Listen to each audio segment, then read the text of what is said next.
सबैलाई नमस्कार। म चाहिँ सौगात पोखरेल।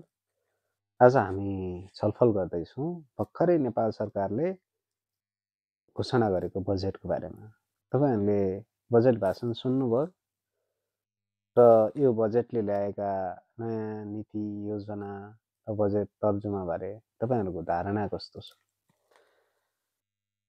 समग्रमा यो पटकको बजेट नाराभन्दा अलिकति फरक रहेको, अलिकति गतिशील रहेको जस्तो मैले आफूले बुझेको छु। यो बजेटको सबभन्दा गजबको कुरा लागेको भनेको चाहिँ मलाई यो वृद्धा भत्ताको उमेर बढाउने कुरा। मेरो आफ्नो नितान्त कुरा गर्नुहुन्छ भने चाहिँ यसलाई बढाएर अझ 75 पुर्याउनुपर्छ वा खारेज नै गर्नुपर्छ भन्ने मान्छे हो। यद्यपि यो सरकारले 68 बाट बढाएर चाहिँ 70 पुर्याएछ। यसले गर्दा फेरि देशको ठुलो व्ययभार चाहिँ कम हुन्छ। एउटा गजबको काम चाहिँ यो काम छ। अर्को कुरा चाहिँ के छ भने यो सोसल मिडियाहरूको बारेमा राज्यको स्पष्ट नीति थिएन। सोसियल मिडिया चलि पनि रहेको थियो, त्यसको कर नीति नहुँदाखेरि चाहिँ हाम्रो देशबाट अरबौँ रुपियाँ बाहिर जाने र बाहिरबाट आएका इन्कममा चाहिँ करको दायरामा आउनु नपर्ने एउटा खालको अव्यवस्था जस्तो थियो।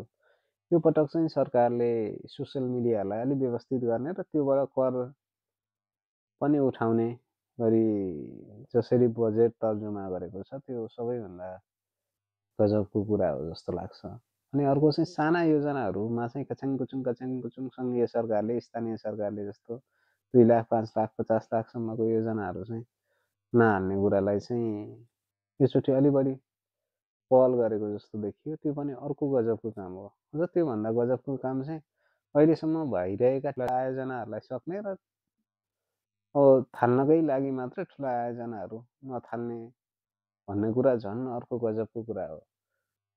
त्यो पछि चाहिँ यो सरकारले अब खेलकुदको क्षेत्रमा चाहिँ बजेट विनियोजन त गरेको छ। पछिल्लो चरण चाहिँ अब क्रिकेटको विकासका लागि क्रिकेट रङ्गशालाहरू बनाउने कुरालाई जसरी सरकार लागि परेको छ यो एकदम राम्रो कुरा हो जस्तो लाग्छ। यो बजेटमा मात्रै लागेर भन्दा पनि यसको असर चाहिँ के हुन्छ भन्ने कुरा हुन्छ। अर्को चाहिँ मैले चाहिँ शिक्षामा जसरी अझ अलिक डाइनामिक हिसाबबाट चाहिँ बजेटहरू विनियोजन गर्नुपर्छ भन्ने सोचेको थिएँ, त्यो चाहिँ पाइनँ। बजेट भाषण भन्ने बित्तिकै कर्मचारीहरूको तलब वृद्धिको कुरा मात्रै रहन्छ होइन। अब धेरै मान्छेहरूले यसरी कर्मचारीको तलब कति बढ्छ भनेर हेरिरहेछ। तर तुलनात्मक रूपमा चाहिँ यसरी 3000 रुपियाँ महँगी भत्ता चाहिँ बढेछ, तलब बढेन छ। त्यो पनि ठिकै कुरा हो जस्तो लाग्छ। महँगी त अझ बढी बढेको छ, बढ्नुपर्ने त थियो। तर हाम्रो अर्थतन्त्रले अहिले कर्मचारीहरूको तलबमान सुविधा बढाउनका निम्ति धान्छ कि धान्दैन भन्ने अर्को विषय पनि छ। अनि पर्यटन क्षेत्रमा पनि राम्रै लगानी गरेको जस्तो देखिन्छ। र यो पटकको बजेटले पनि बिर्सेको एउटा कुरा चाहिँ गजबको छ। के छ भने यो जीर्ण अवस्थामा रहेका सरकारी उद्योगहरूको पुनर्निर्माणका लागि यो पटकको पनि बजेटले बजेट विनियोजन गर्न वा भनौँ त्यो जनताको आँखामा छारो हाल्ने जस्तो मात्रै काम गरेको देखिन्छ। त्यो सरकारी उद्योगहरूको पुनर्निर्माण र पुनर्जागरण गराउनुपर्छ भन्नेमा चाहिँ सरकार नदेखिएको देखियो। बरु त्योभन्दा निजी क्षेत्रहरूलाई नै अलिअलि प्रोत्साहन गरौँ, उनीहरू पनि खुसी हुन्छन् भन्ने चाहिँ सरकारको धारणा रहेको जस्तो लाग्यो। निजी क्षेत्रलाई अत्याधिक प्रमोट गर्ने फेरि नेपाली काङ्ग्रेस पार्टी पनि छ, त्यो भएर नि होला। अर्को कुरा यो गगन थापाले उपनिर्वाचनमा हो जस्तो लाग्छ मलाई। कीर्तिपुरको उपनिर्वाचनमा एउटा कुरा भनेको थिएँ, यो यही कीर्तिपुर डाँडामा बसेर ल्यापटप लिएर हावा खाँदै काम गरेर 2-4 लाख कमाउन सकिन्छ भनेको कुरालाई चाहिँ पछि ट्रोलको विषय पनि बन्यो होइन। त्यो ट्रोलको विषय पनि बन्दै गर्दाखेरि धेरै मान्छेहरूले उनलाई गाली बेइज्जती अपमान तिरस्कार के हो गर्न मिल्ने जति सबै गरिदिए होइन। र त्यही कुरालाई चाहिँ गगनले इको रूपमा लिएर नीति तथा कार्यक्रममा हालिदिए। उनले जसरी यो आइटी सम्बन्धी कुराहरूलाई अर्थमन्त्री मार्फत घुसाएका छन्, यो चाहिँ यो बहुत गजबको कुरा छ। नेपालमै बसेर अब यो कानुन वा यो बजेट साँच्चै लागू हुने अवस्थामा पुग्यो भने चाहिँ नेपालमै बसेर 1-2 लाख रुपियाँ चाहिँ कमाउन सक्ने स्थिति हुनसक्छ। अर्को कुरो, शिक्षामा जति गर्नुपर्ने हो त्यो चाहिँ मैले गरेको देखिनँ। मैले पुरै नपढेको नि हुनसक्छ, तर यद्यपि बहुत कम चाहिँ हामीले शिक्षामा लगानी गरिरहेको छौँ। मैले यसो हिसाब गर्दाखेरि 11% वरिपरि जस्तो मात्र देखिन्छ। अब त्यसको त्यो शैक्षिक पुनर्संरचनाको लागि के गर्ने कसो गर्ने भन्ने केही पनि बोलेको लेखेको त्यस्तो धेरै कुरा देखिएन। यो पटकको बजेट चाहिँ मैले भन्दाखेरि चाहिँ अर्थमन्त्री एमालेको भए पनि काङ्ग्रेसले ल्याएको बजेट जस्तो देखियो सरस्वती हेर्दाखेरि। तर बजेट पहिलाको जस्तो निराशावादी त्यस्तो नारावादी चाहिँ देखिएन। यसलाई कार्यान्वयन गर्न सकेको खण्डमा अलिकति गतिमा देश अगाडि बढ्छ भन्ने चाहिँ मलाई लाग्यो सरस्वती होइन। अनि अर्को कुरा चाहिँ अलि बढी महत्त्वकाङ्क्षी पनि छ बजेट। अब राजस्व उठाउने कुरा, विदेशी ऋण लिने कुरा होइन, सबभन्दा बढी त राजस्वबाट यति आम्दानी गर्न सकिन्छ भन्ने कुरा। राजस्वबाट आम्दानी गर्न सकिन्छ भन्ने कुरा एउटा हो। हाम्रा चिजहरू हामीले कति निर्यात गर्न सक्छौँ, त्यसले चाहिँ हाम्रो अर्थतन्त्रले चाहिँ हाम्रा चिजहरू उत्पादन र निर्यातका लागि के भूमिका खेल्छ भन्ने कुरा पनि महत्त्वपूर्ण हुन्छ जस्तो लाग्छ।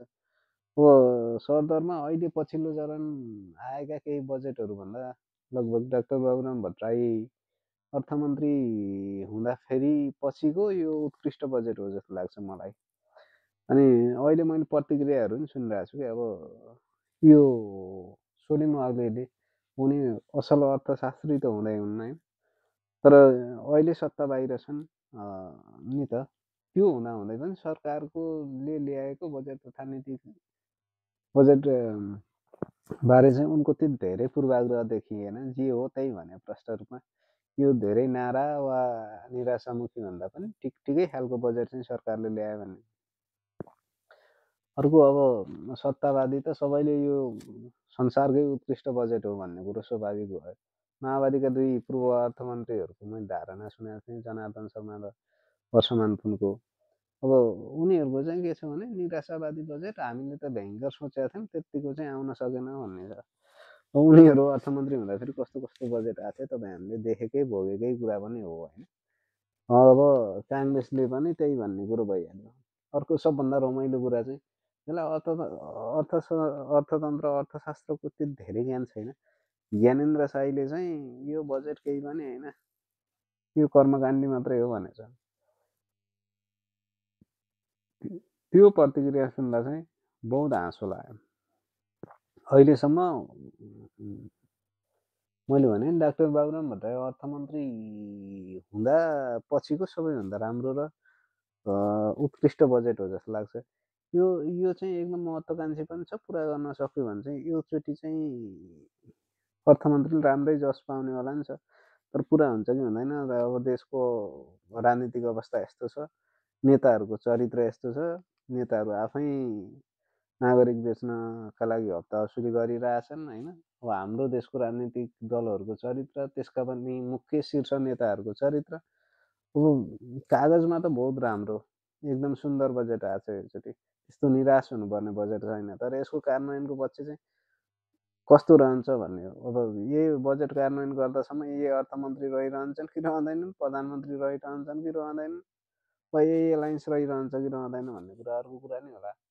तर यद्यपि जे जस्तो भए पनि पछिल्लो समयमा एउटा खालको निराशालाई, अर्थतन्त्रमा आएको शिथिलतालाई चिर्नका लागि चाहिँ यो बजेटले महत्त्वपूर्ण भूमिकै खेलेको छ जस्तो मलाई चाहिँ लाग्छ सरस्वती भन्दाखेरि। अब तपाईँहरूको चाहिँ यसमा धारणा के छ? मैले चाहिँ अब त्यो बाबुराम भट्टराई अर्थमन्त्री हुँदा ताकाको प्रतिक्रिया जस्तो सुनिरहेको छु। ओहो यो बडो महत्त्वकाङ्क्षी योजना भयो, सकिन्छ सकिन्न, सकिन्छ गरियो भने त्यो बेला सबैभन्दा बढी कर पनि उठ्यो नि त, दर बढाएर होइन, दायरा बढाएर होइन। त्यही बाटोतिर चाहिँ अहिलेको सरकार, अहिलेको अर्थमन्त्रीले बजेट ल्याएको जस्तो मैले चाहिँ बुझेको छु। तपाईँहरूको धारणा के छ? बुझ्दै जाउँ।